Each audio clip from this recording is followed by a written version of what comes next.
Call of Duty Vanguard, the next installment in this wildly popular game, is finally set to drop in just under a week at time of releasing this video. The game will feature a trip through the world torn apart by global conflict in the 1940s, and I've spent the last couple of weeks digging through a whole host of sources to pull together the most important aspects, mixed in with some fun facts here and there, and compiled them into 101 things you should know about Call of Duty Vanguard. Starting with some general background and development, Vanguard is the 18th game in the Call of Duty franchise and the 8th game installment set in World War II, after the death of Adolf Hitler. Vanguard will feature on both current gen, i.e. PS5, Xbox Series X, and last gen in the form of PS4 and Xbox One, in addition to PC, and has been developed by a team led by Sledgehammer Games. It's the third game in the franchise to be developed by Sledgehammer Games after their previous titles Advanced Warfare in 2014 and World War II in 2017.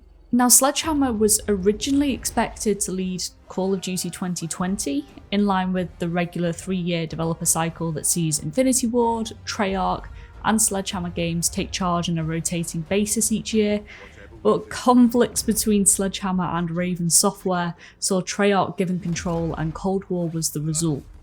In fact, this is the first time that Sledgehammer Games have led such a huge organisational structure rebuild at the end of World War II in 2017.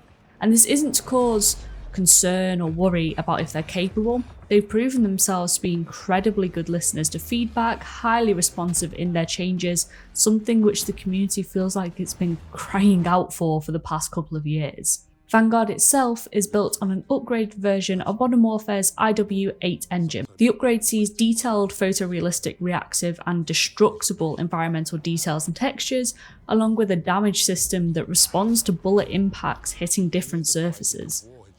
Lead PC developers Beenox are introducing features and enhancements such as uncapped frame rates, ultra-wide monitor support, in addition to an unparalleled development in PC customizability in terms of things like increased keybind control.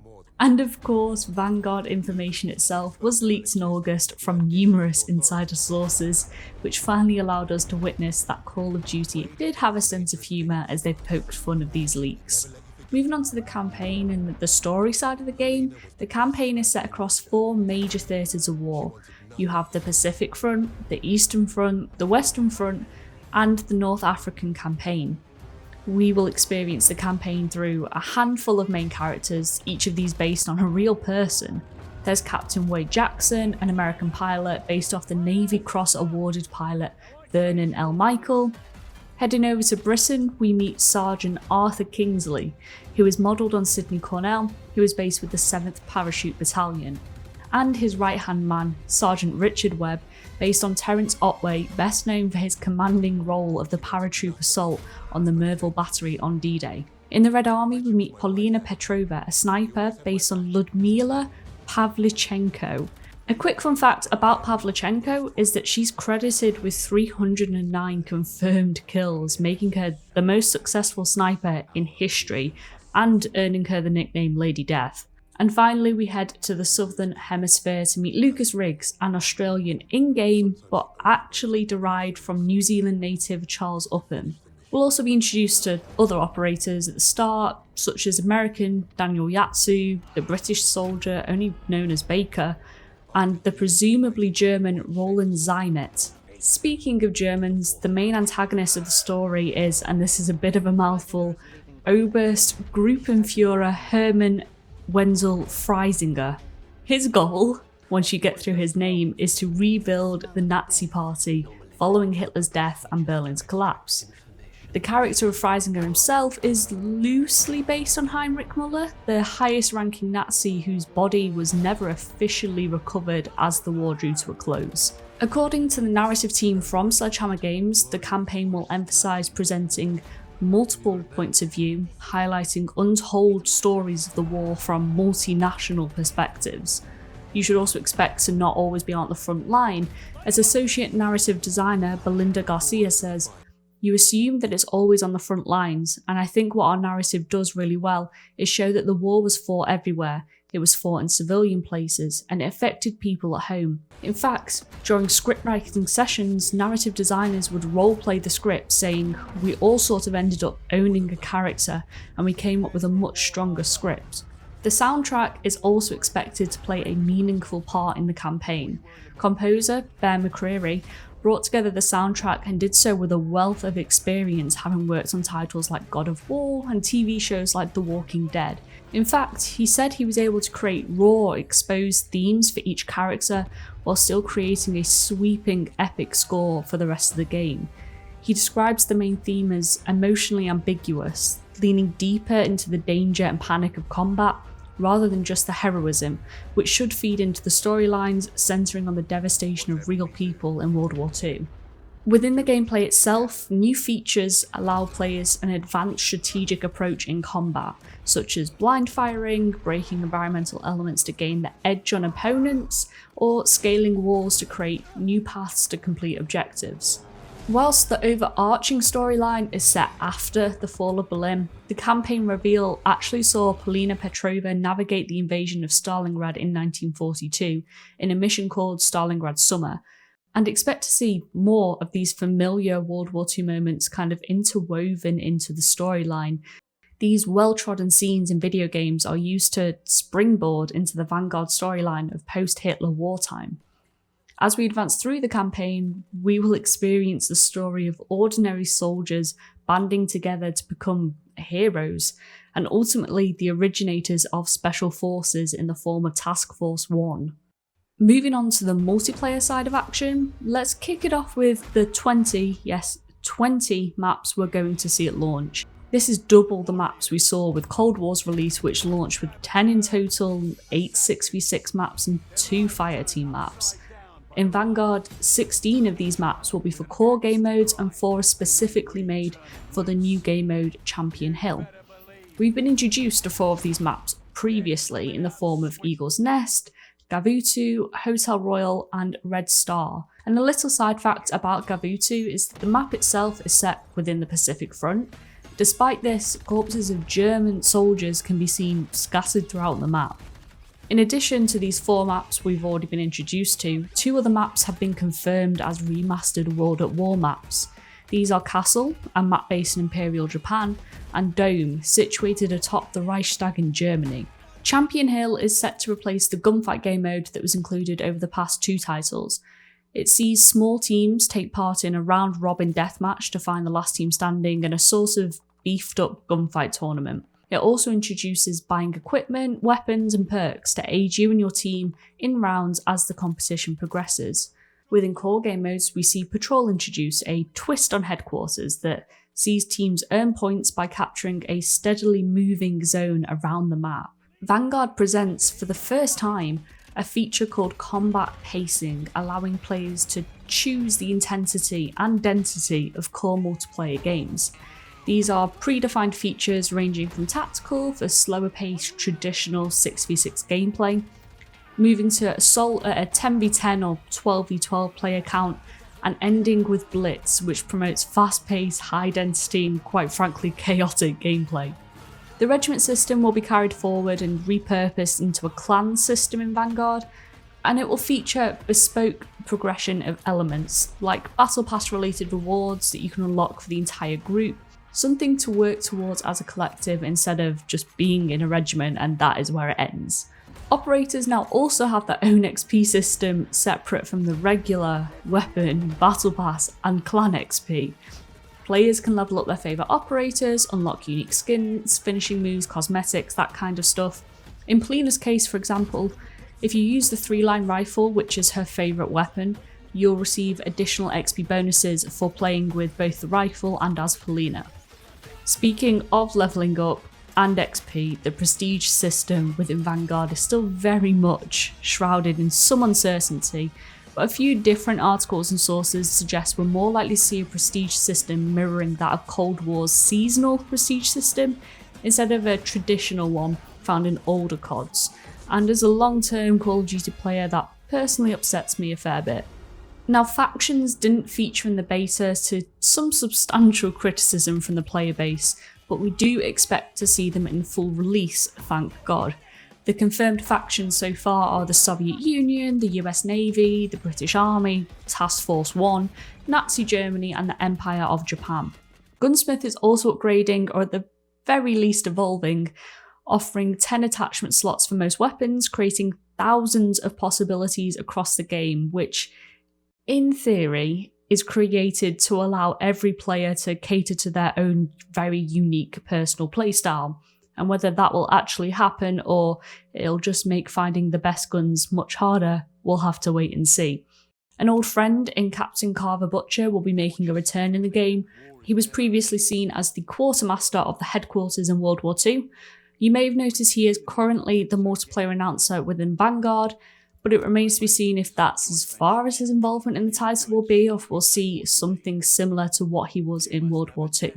And finally, just a little bit of COD trivia to end this section. The 1911 returns in Vanguard and continues its trend of featuring in almost every installment of the franchise, and as a consequence, it is the most frequently showcased weapon in the series. Now let's go visit the undead in Vanguard.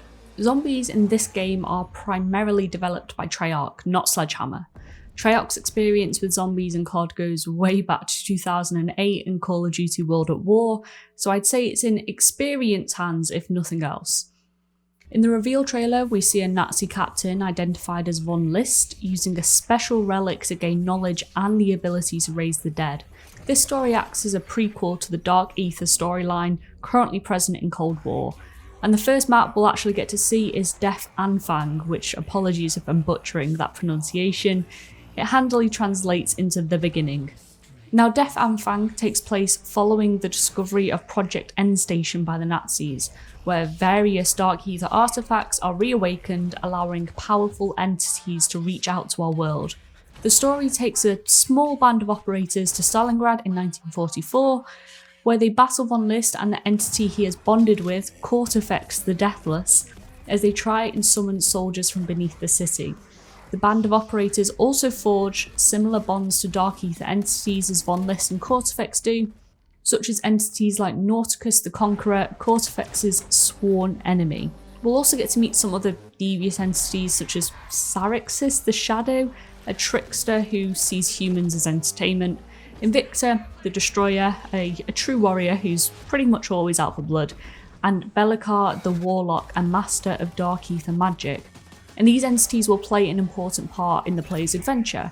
Players can interact with an artifact to form a bond with its corresponding entity, giving them access to a different ability depending on what artifact they interact with. Players will also have the opportunity to teleport to various areas to complete different objectives in them, and then return to Stalingrad to upgrade perks and pack-a-punch their weapons. These different areas so far include the farms of Merville, the rooftops of Nazi-occupied Paris, and the Japanese army camp Shinonuma. Vanguard Zombies also introduces the Altar of Covenants. Players can sacrifice a new item to the altar, which will grant them a random ability in return. For example, it might grant you Brain Rot, which can turn zombie foes into allies, or Unholy Ground to hold down choke points and objectives. The aim of the altar itself is to keep zombies fresh and keep players coming back, adding randomization to each match, a sense of uncertainty on what ability you'll get from it, leading each game, in theory, to feel distinct and somewhat unique. Now, I'm sure most, if not all people, are anxiously awaiting Vanguard's integration with Warzone and how that will change the game. And Vanguard's association with Warzone has been deeply intertwined for a little while now. The game was of course first teased within Warzone, where winning players may be sniped as they are extracted by Polina Petrova. A week after these events began, the game was officially revealed in a game mode titled The Battle of Verdansk, of course. The game was also teased in Verdansk's train station and airport as a female announcer delivered messages about an incoming train, but the event itself wasn't developed by Raven or Treyarch or Sledgehammer, it was actually developed by Beenox. The actual integration is expected to occur a handful of weeks after the release date, in a similar way to the Cold War integration. And to placate fans before this integration, we saw the exclusive blueprints of Vanguard weapons, including the STG-44 and the M1 Garand, become available in Warzone through the Season 6 Battle Pass pre-release. Now, as we understand it presently, both Modern Warfare and Cold War weapons and operators will transfer with the integration, creating an arsenal that spans 3 complete titles, at least for the immediate future. Perhaps one of the most anticipated elements to cover here is the new map we'll be seeing, which is themed around the Pacific Theatre. In contrast to Verdansk, this map is far greener, far more natural, far less built up, definitely getting us out of the city of Verdansk. It features greater verticality, with numerous large hills and a mountain to climb, in addition to some caves to explore and discover closer to sea level. The next big talking point, of course, is the anti-cheat that is promised to arrive with Vanguard, which is huge news since the game has just been plagued with cheaters since launch. The anti-cheat itself comes in a form of a system called Ricochet Anti-Cheat. It's focused on server-side methods to monitor analytics, investigate, and hopefully stamp out cheaters. In addition to Ricochet is the launch of a kernel-level driver developed internally and specifically for Call of Duty. The kernel-level drivers are given high-level access to your PC when Warzone is running to monitor activity, detect anything illicit, which naturally has fostered some pretty big privacy concerns in the community, with not much way to tackle this, as you will not be able to play the game without this kernel level driver, which in theory should switch off when the game isn't open, but that's not a huge amount of consolation to a lot of people, so we'll see how that one actually goes down. The anti-cheat is also supposed to evolve as it learns using machine learning. The algorithms examine gameplay from the servers, helping to identify suspicious behaviour trends, and adds another evolving layer of much needed security to the experience. But just a day or so after the initial announcement, files and screenshots were leaked from Ricochet, and cheat developers were already trying to reverse engineer it for their own means. It very much seemed like Vanguard was off to a rough start, but Call of Duty released a statement shortly after saying they had issued a pre-release to select third parties, readying it for a full launch later in the year, essentially Trojan horsing the files to presumably get a head start on cheat developers by playing them at their own game a little. And finally, let's cover something cool for die-hard fans, and that is that Vanguard is also being developed into a comic book series. Revealed at New York Comic Con, the series will focus on main operators' origin stories and will focus on the character-defining decisions that lead them to the Vanguard storyline that we'll see in-game. Attendees to the release panel were given a copy of the first issue, which followed Polina's recruitment to the Special Forces, which is pretty cool. And finally, Vanguard is of course released on November 5th across all platforms, and I'll be covering as much of it as I can on the channel, so if you do want to catch more Vanguard videos, more Call of Duty videos in general, make sure to hit that subscribe button with the bell on so you don't miss an upload when YouTube decides to deliver notifications.